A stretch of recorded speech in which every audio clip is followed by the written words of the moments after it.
So you're saying it's rigged like the president? I'm not saying it's rigged. I'm saying it stinks to high heaven, and everybody knows that.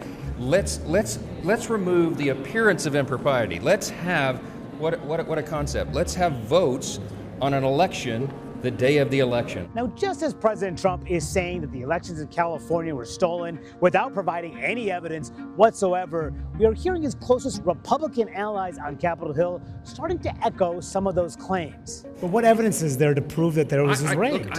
Some of these efforts are so diabolical and so far upstream it is impossible to prove. But I think everybody knows instinctively something is wrong here.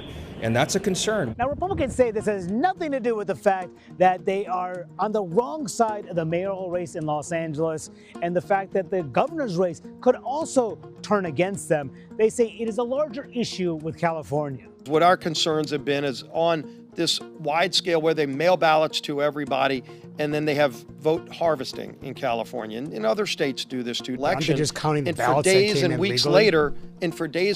later, they just keep finding ballots until the election results change.